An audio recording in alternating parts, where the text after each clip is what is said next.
For years, everyone believed my husband was my daughter's father. But one swab of her cheek unraveled the lie I thought I'd buried forever. Now I'm writing this letter because everything I built my life on has crumbled to dust. My name is Isla, and I've been living a lie for 15 years. It started with one night, one terrible, wonderful, devastating night that I've replayed in my mind 1,000 times. My husband Kieran and I had been trying for a baby for 3 years. 3 years of negative tests, failed treatments, and the slow erosion of hope. We were fighting more, touching less, and I felt like I was disappearing into my own despair. That's when I met Caspian at my company's annual conference in Chicago. He was everything Kieran wasn't, spontaneous where Kieran was cautious, passionate where Kieran was reserved. We talked until 3 a.m. at the hotel bar, sharing stories about our dreams, our fears, our disappointments. When he walked me to my room, neither of us intended what happened next. But grief and loneliness make you do things you never thought possible. I flew home the next morning with guilt eating me alive. I told myself it was a mistake, a moment of weakness I'd never repeat. Kieran picked me up from the airport with flowers, apologizing for our latest fight. "I want to be better for you," he said, and I almost broke down right there in his arms. We made love that night for the first time in months, desperate and hungry for connection. 6 weeks later, I was pregnant. The timing was perfect, too perfect. I knew the dates, I knew the possibilities, but I chose to believe the lie that would save my marriage. Kieran cried when I showed him the test, holding me like I was made of glass. "Our miracle," he whispered, and I let him believe it. I let us both believe it. Throughout the pregnancy, I pushed down every doubt. When people said she might have my eyes or Kieran's nose, I agreed enthusiastically. When the ultrasound tech commented on her strong jawline, I squeezed Kieran's hand and smiled. I was an actress playing the role of my life, and I was determined to win an Oscar for it. Zelda was born on a Tuesday morning in March, 8 pounds and perfect. The moment they placed her in my arms, I saw Caspian's face staring back at me. She had his dark eyes, his olive skin, his stubborn chin. But newborns change so much, I told myself. Kieran was over the moon calling his parents, taking 1,000 photos. I smiled and cooed and played the part of the ecstatic new mother. As Zelda grew, the resemblance to Caspian became more pronounced. She had his laugh, his way of tilting her head when she was thinking. But children look like so many relatives, right? People see what they want to see. Kieran never questioned it, too blinded by love to notice what I saw every day. I threw away every family photo where the difference was too obvious. The years passed in a blur of birthday parties, school plays, and family vacations. Zelda was brilliant, funny, and stubborn as hell, just like Caspian. She had his artistic talent, his quick wit, his inability to back down from an argument.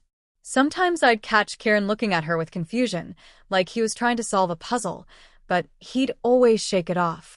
I changed jobs within a year to avoid any chance of running into Caspian again. I deleted his contact information, blocked him on social media, and pretended he'd never existed. It was easier that way. Zelda was Kieran's daughter in every way that mattered. He taught her to ride a bike, helped with her homework, walked the floor with her when she had nightmares. Biology was just genetics, love was what made a family. But secrets have a way of growing in the dark, becoming monsters that feed on your peace of mind. Every Father's Day card Zelda made, every time she called Kieran daddy, every proud moment he shared about his daughter felt like a knife twisting in my chest. I was living in a house built on lies, and I could feel the foundation cracking beneath my feet. The paranoia started small. Every time someone mentioned Zelda's features, my heart would race. "She doesn't look much like either of you," my sister-in-law said at Zelda's 10th birthday party, and I felt my face burn. "She's got that exotic look, must be from way back in the family tree." I laughed it off, but I didn't sleep that night. Kieran started making comments too. "It's funny how genetics work," he'd say, looking at Zelda as she painted in the living room. "She's so artistic, and neither of us can draw a stick figure." He meant it innocently, but each observation felt like an accusation. I'd change the subject quickly, distract him with dinner plans or bills that needed paying. The worst moments came when Zelda would do something that reminded me so vividly of Caspian that I'd have to leave the room. The way she'd argue her point until she was red in the face, just like he did that night at the conference. Her habit of running her hand through her hair when she was frustrated. The sarcastic eyebrow raise she'd give when she thought adults were being stupid. It was like Caspian was haunting our house through our daughter. I became obsessed with family genetics websites, researching every possible explanation for Zelda's features. Maybe Kieran had distant Mediterranean relatives. Maybe my grandmother's side had some exotic bloodline I didn't know about. I spent hours creating elaborate family trees, trying to construct a believable narrative that would explain away my guilt. Zelda started asking questions as she got older. "Why don't I look like you and Dad?" she'd ask, studying herself in the mirror. I'd deflect with jokes about mailmen and recessive genes, but she was too smart to accept simple answers. She was developing Caspian's analytical mind, his refusal to accept things at face value. The irony wasn't lost on me. The anxiety attacks started when Zelda was 12. I'd wake up in cold sweats, imagining scenarios where the truth came out. What if she needed a blood transfusion and the types didn't match? What if she did a school project on genetics? What if Kieran decided to surprise her with one of those Ancestry DNA kits for Christmas? Each possibility sent me into a spiral of panic and desperate planning. I considered telling Kieran the truth 100 times. I'd practice the words in the mirror, script out entire conversations where I confessed everything. But every time I got close, I'd look at him playing with Zelda or helping her with homework, and I couldn't destroy that bond. He was her father in every way that mattered. Why ruin something beautiful for the sake of honesty? The internet became my enemy. Every day brought new stories of paternity secrets being exposed by DNA tests, families torn apart by long-buried lies. I'd read them with morbid fascination and growing terror. These women thought they were safe too, I'd think. They thought their secrets would stay buried forever. Kieran started joking about getting DNA tests for the whole family. "Wouldn't it be fun to see where we all came from?" he'd say, scrolling through ads for ancestry kits. Zelda might have some royal blood or something. My stomach would drop every time, but I'd force a laugh and change the subject. "We know where we came from, boring old America," I'd say. The final straw came last spring when Zelda announced she wanted to be a genetic counselor. She'd been accepted to a summer program for high school students interested in medical careers, and she couldn't stop talking about DNA, heredity, and genetic testing. She was fascinated by how traits passed from parents to children, how you could predict eye color and height based on genetic markers. Every conversation felt like a countdown to my exposure. The call came on a Tuesday morning in June. Kieran's voice was strange when he picked up the phone, distant and hollow. I was making Zelda's lunch for her last day of the genetics program when I heard him say, "Are you sure? Can you run it again?" My hands froze on the sandwich I was making. He hung up and stood in the kitchen doorway for a long moment, just staring at me. "That was Dr. Peterson," he said finally. Dr. Peterson was Zelda's pediatrician, someone we'd known for years. Zelda's blood work from her physical last week showed something unusual. "He wants to run some additional tests." My mouth went dry. "What kind of tests?" I asked, trying to keep my voice steady. Kieran rubbed his face with both hands, suddenly looking older than his 43 years. He mentioned genetic screening. Something about making sure there aren't any hereditary conditions we should know about.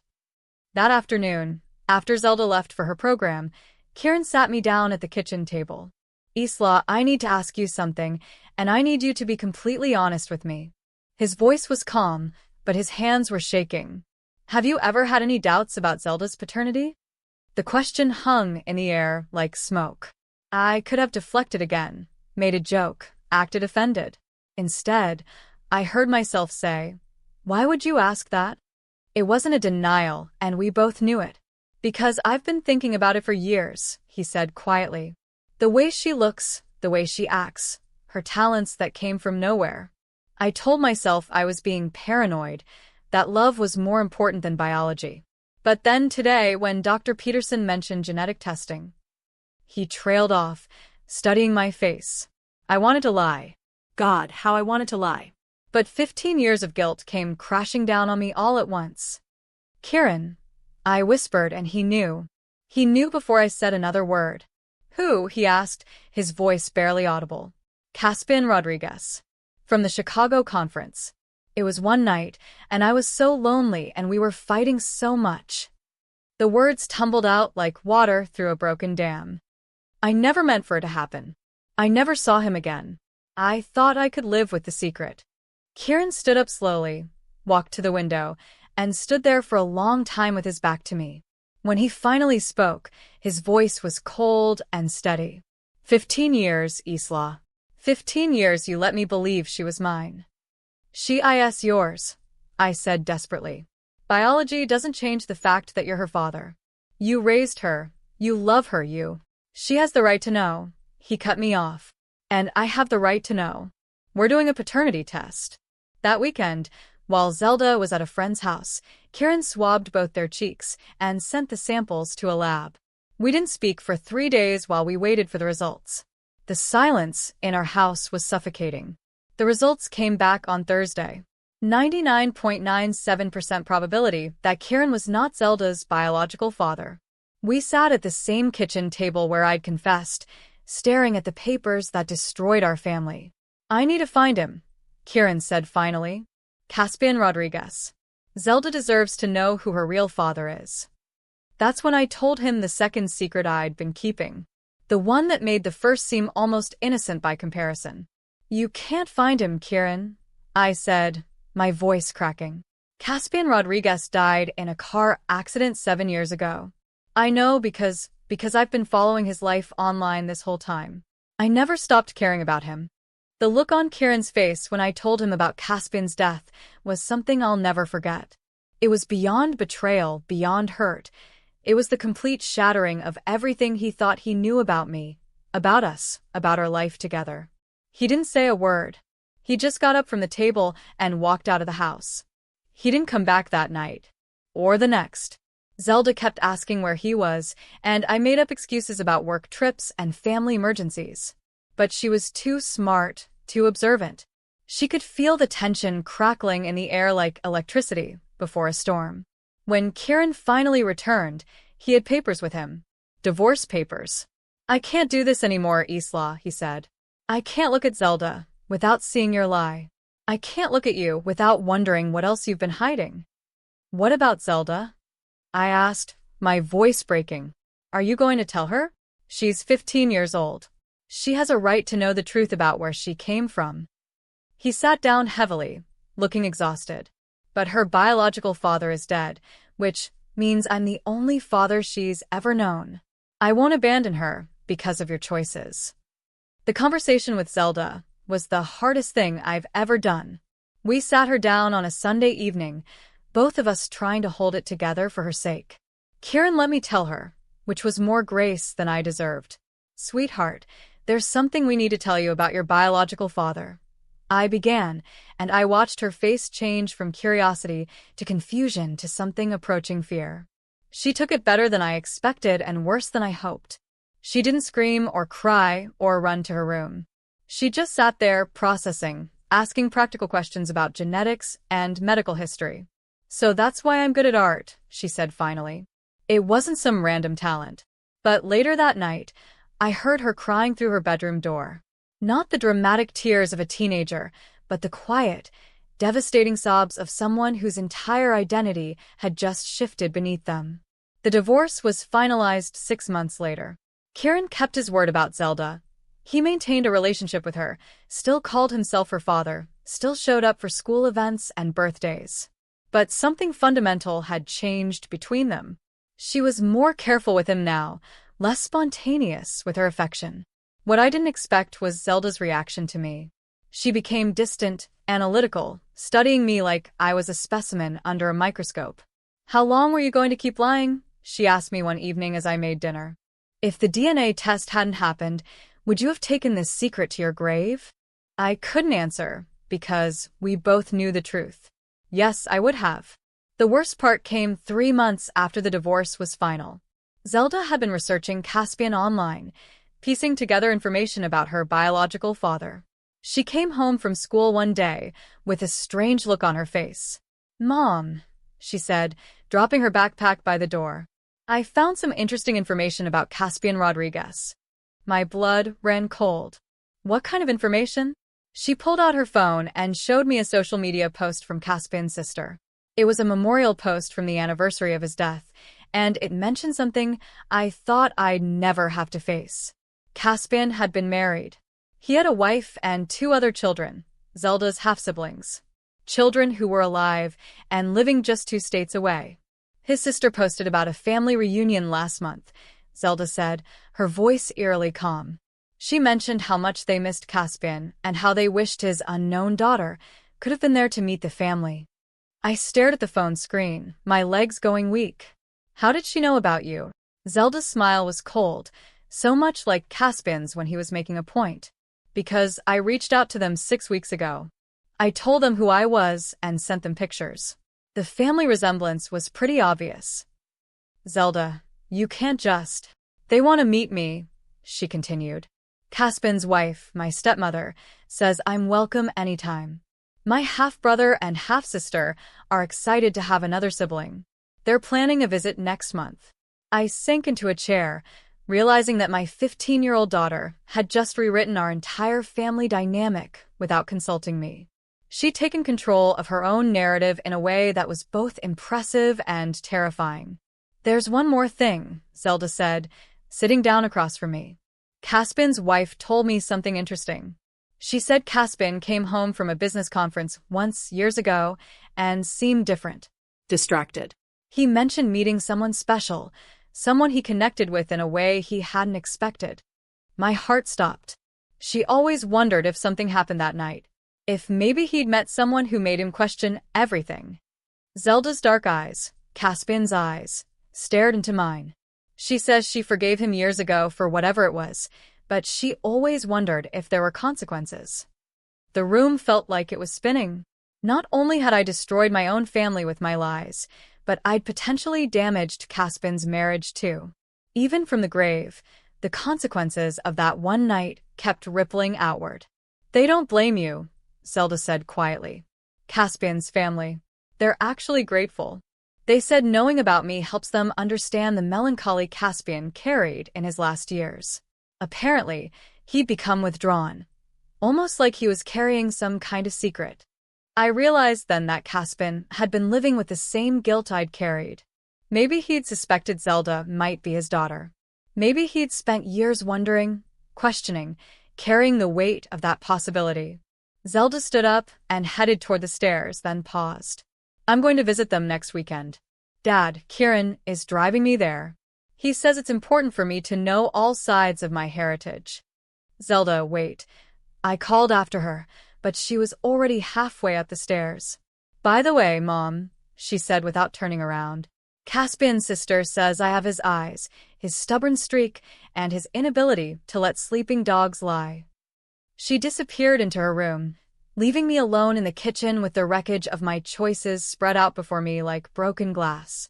Now Zelda splits her time between our house, Kieran's apartment, and weekend visits with Caspian's family. She's found her place in the world, built connections with people who share her blood, her talents, her temperament. She's thriving in a way that both breaks my heart and fills me with pride.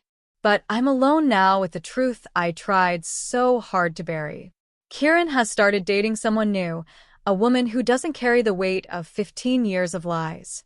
Zelda treats me politely but distantly, like I'm a stranger who happens to live in her house. The final twist came last week when Zelda announced she'd been accepted to an early admission program for college. She's planning to major in genetics with a focus on family counseling. "I want to help other people navigate complicated family situations," she told me with a pointed look. "I think I have some unique insights into how secrets can shape a family." I realized then that my daughter, Caspian's daughter, was going to spend her life helping other people deal with the exact kind of mess I'd created. Ray, the truth didn't set me free like everyone says it will. It just traded one prison for another. But at least now the bars are made of honesty instead of lies.